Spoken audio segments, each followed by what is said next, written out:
Po mga kabayan, lahat yan ay ipolaundry namin, ewan ko.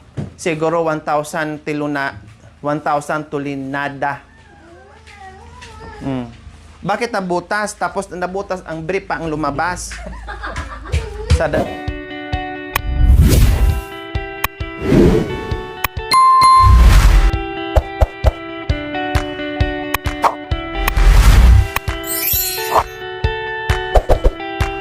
So ayan po mga kababayan, no? Ang gagawin po namin ngayon, naglinis na kasi kami dito mga kababayan. Ayan, na kahit papaano ay lumiwanag na po dito.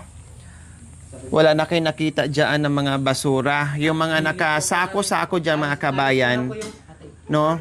Alis ko na po yung tali dyan. Oo. Yung mga nakasuko-sako po dyan mga kababayan, nakasako yan kasi kailangan pa naming labhan, hugasan.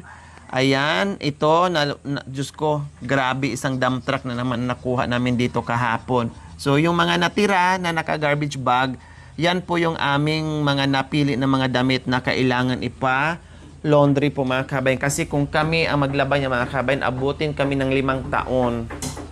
Diba? O, tinan mo, natawa si Ate Princess, sinabi ko nga, abutin kami ng 5 taon sa paglalaba. Matapos namin ng 5 taon, tamang-tama po mga kabayan, tanggal lahat ng aming mga daliri. Di ba? Mapupudpod. Kaya sabi ko, ay nako, Ate Princess, bit-bitin ko yan sa laundry. No, hindi ko alam kasi marami yan. Oh, marami yan mga kabayan, hindi ko alam. At hindi ko rin alam kung tatanggapin ng... Hindi tatanggapin, wala lang kaming damit ata eh. Hindi. Siyempre, kung hindi tatanggapin yan, ibabalik talaga natin yan dito at labahan mo talaga isa-isa yan. Yan ang ibig kong sabihin. Oh. Anong gusto mo? Pag halimbawa hindi tayo tanggapin sa laundry, anong gagawin natin sa mga damit mo? Idiretso namin sa basurahan? Oo, mag-shopping na lang tayo. Aba! Mayaman na talaga ako. Pero pera wala. Di pa na-withdraw. Wow, mag-shopping talaga ha? Hindi ka nga marunong maglaba tapos mag-shopping pa tayo? Feeling. Dagdagan pa natin yung labahan mo. Eh, may cellphone na siya. Oh. Ikaw talaga. Gusto mo pa mag-shopping na hindi mo na nga malaban-laban itong mga damit mo? Dagdagan mo pa yung obligasyon mo maglaban na maglaba. Okay, sige Kuya Jerome, ano mo to? Kuha ka ng tsinelas mo, huwag kang magpaa dito na lalabas. Ate Princess, unahin mo muna yung kanin. Walisan kasi naapak-apakan. Tapos punasan mo ng basahan. Iba din ang basahan mo sa sahig. Ibahin mo rin. Itong mga ano, kaya sabi ko sa iyo, ang mga bata, huwag mong hayaan na hahawak ng pagkain kasi hindi pa nila kaya. Turuan muna para yung kanin hindi masayang at maapak-apakan. Oh. Kita ko muna ko Unahin mo muna yung nasa sahig na nagkalat. Kasi maapakan nila, katulad yan, naapakan nila, tapos sasampa sila dyan sa higaan. Bakit yung higaan hindi mo pa na itaas? Jerome, itaas mo muna yung higaan kasi kumakain kayo, naapak-apakan. Tinan mo yung paan nila, ang daming kanin. Lalanggamin kayo. Sabi ko, pagkatapos, pag di na kayo matulog, itaas yan para hindi naapak-apakan. Oh.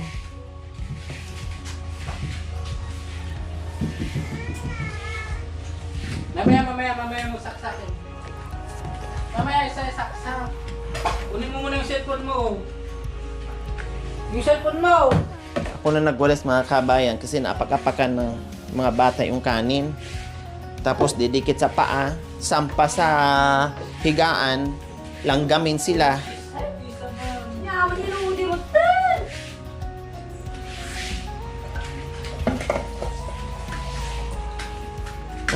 Tapos yung mga kanin nasa nila, paa.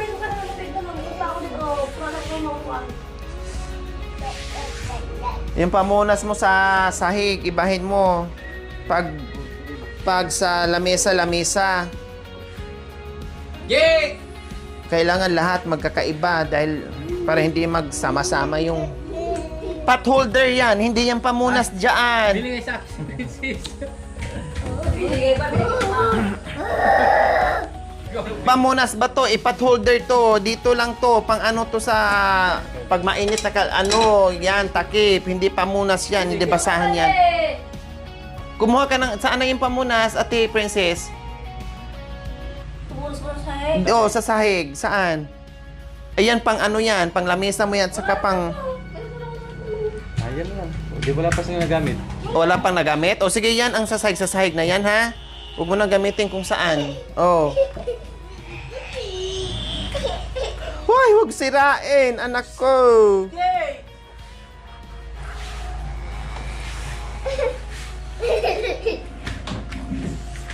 Mm. Mga kanin, tinan mo, yung mga kanin. Pagkatapos kumain, ang unahing linis, yung ibaba, yung sahig. O, tinan mo, may mga langgam na, o. O. Para hindi nakakalat. Tapos lamesa. Bakit ba ang lakad mo? Alis na dito. Saan? Dito. Ano, basa.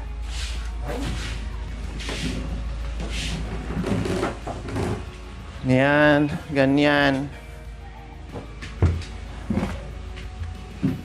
Rudy kami, nagbangad mo din natin yung nabangad.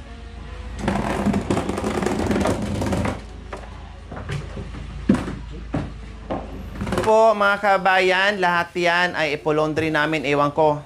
Siguro 1,000 tulinada. Bakit nabutas? Tapos nabutas, ang brief pa ang lumabas. Sa dami-dami na nakalagay dyan, brief pa talaga ang unang lumabas. Lagay mo muna dyan. Saan kayo malapit dito ang laundryhan? Ito po sa malapit po sa pagbibili ng pitfor. Meron dyan? No, tara. Yung parang malaking washing Oo. machine. Ha? Yung parang malaking washing machine po. Brief. Kasi isa-isahin yan eh. Ah, Kaya abutin tayo ng isang taon dyan sa paglalaban ng mga damit mo. Mga damit niyo. Ilang ano ba yan? Garbage bag? 4? 4. Mabigat na kay Jerome. Oh, mabigat nga eh. Kinikilo yan eh. Yeah. Oh, What? mabigat. Talaga, ilang kilo kaya yan? May get 10. Oh. 10 kilo, pwede magkano na yon?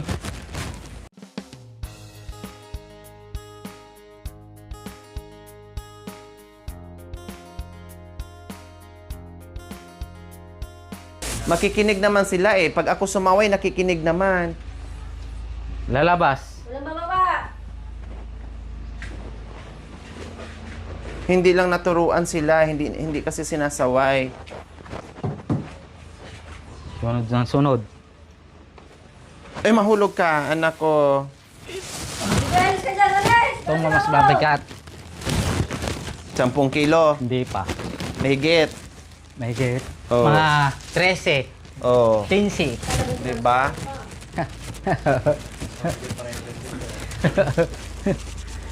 Ano naman talaga? Ngayon ka lang, nagsitripan niyo. Talaga mag-aan ako.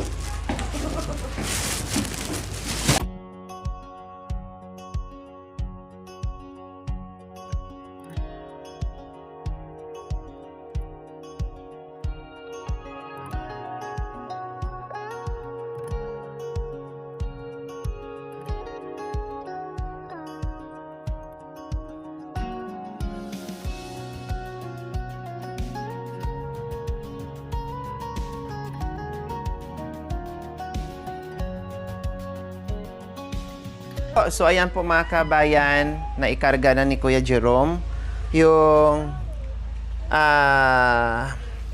mga damit na papalaundry, no? At pupunta na kami, siya ang may alam mga kawin dyan daw sa kasi yung pinapalaundryhan namin malayo, nandoon pa yon sa likod ng ng palengke po mga kawin. Sabi niya meron daw dito. Doon po, So, sa tingnan Rosales natin. po. Ha? Sa Rosales. Oo nga. Opo. Tara. Din pa tayo. Sa Carmen po tayo. Ay, magpahinga ka muna So, pala, magpusog pa. Oo, busog ka, magpahinga, konti. Taka mo na, Oo. pag kumakanta ka. Baka sasakit yung ano mo. At saka huwag mong kalimutan pagbalik yung ano yung screen. Opo. Bibili na po tayo doon. Pagbalik, bibili. Para bukas ay Tara na, wala nang pahinga. Gusto ko yung may kwant na. O, bahala ka. Ako, Wala nang saksat. ako lagi kong sinasabi sa iyo na magpahinga, teka, o ikaw lang naman sugod ang sugod, o Oo. bahala ka. Tara na daw mga kabayan para wala ng satsat. Talagang pag nandito ako magsatsat, talaga ako na magsatsat pag meron ako makikitang Dito ka, te, alert ko yan. Pag nandito ka, Ha? Pag nandito ko, alert ko yan eh. Ganun Oo. ako magtrabaho. Pag wala ka, hindi lang nakaupo. Oh. Oo. Kailangan doon nandito ako Wala, kasi ganado wala sa naman ako magtrabaho. magawa dyan Pero pag wala ako, wala daw, hindi alerto. Kaya sabi niya, tara na, wala nang satsat. Talagang magsatsat ako dito araw-araw. Pag meron akong makikita. Okay, tara, sige. Mauna ka na. Dahan-dahan lang, ha? Opo. Te, Princess, dito muna kami.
Thank you for watching. Don't forget to like, share, and subscribe.